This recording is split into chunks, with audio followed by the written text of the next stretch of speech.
रामेश्वर ने पत्नी के स्वर्गवास हो जाने के बाद अपने दोस्तों के साथ सुबह शाम पार्क में टहलना, गप्पे मारना, पास के मंदिर में दर्शन करने को जाना, यही अपनी दिनचर्या बना ली थी। हालांकि घर में उन्हें किसी प्रकार की कोई परेशानी नहीं थी, सभी उनका बहुत ध्यान रखते थे। लेकिन आज सभी दोस्त चुपचाप बैठे थे, क्योंकि एक दोस्त को वृद्धाश्रम भेजने की बात से सभी दुखी थे। आप सब हमेशा मुझसे पूछते थे कि मैं भगवान से तीसरी रोटी क्यों मांगता हूँ। आज बतला देता हूँ।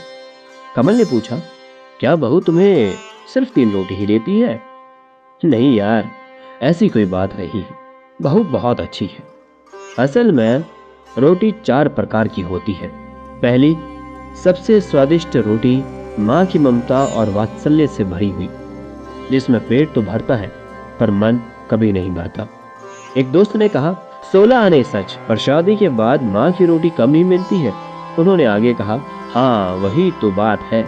दूसरी रोटी पत्नी की होती है, जिसमें अपनापन और समर्पण भाव होता है, जिसमें पेट और मन दोनों भर जाते हैं। क्या बात कही है यार, ऐसा तो हमने कभी सोचा ही नहीं। फिर तीसरी रोटी किसकी होती है? एक दोस्त ने सवाल किया। तीसरी रोटी बहू की होती है, जिसमें सिर्फ कर्तव्य का भाव होता है, जो कुछ कुछ स्वाद भी देती है और पेट भी भरती है और वृद्धाश्रम की परेशानियों से भी बचाती है। ये बात सुनते ही थोड़ी देर के लिए वहां चुप्पी छा गई। लेकिन ये चौथी रोटी कौन सी होती है? मन तोड़ते हुए एक दोस्त ने पूछा। चौथी रोटी नौकरानी की होती है, जिसमें ना तो इंसान का पेट भरता है, ना ही मन तृप्त होता है, और स्वाद की तो कोई गारंटी ही नहीं है। तो फिर हमें क्या करना चाहिए यार?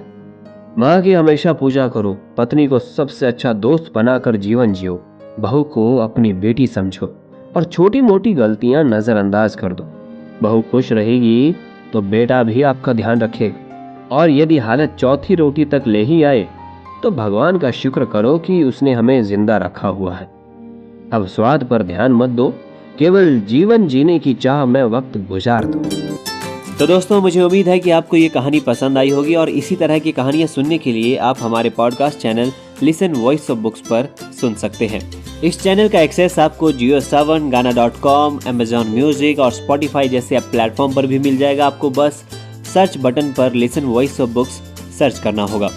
साथ ही हमारे चैनल का फेसबुक पेज भी है, जिसका लिंक मैं आपको डिस्क्रिप्शन में दे दूंगा, आप उसे भी फॉलो करिएगा। तो चलिए, दीजिए मुझे इजाज़त, और मिलते हैं अगली बार एक और खूबसूरत कहानी के साथ। तब तक के लिए इस कहानी को सुनने के लिए और ढेर सारा प्यार देने के लिए आप सभी का बहुत बहुत शुक्रिया।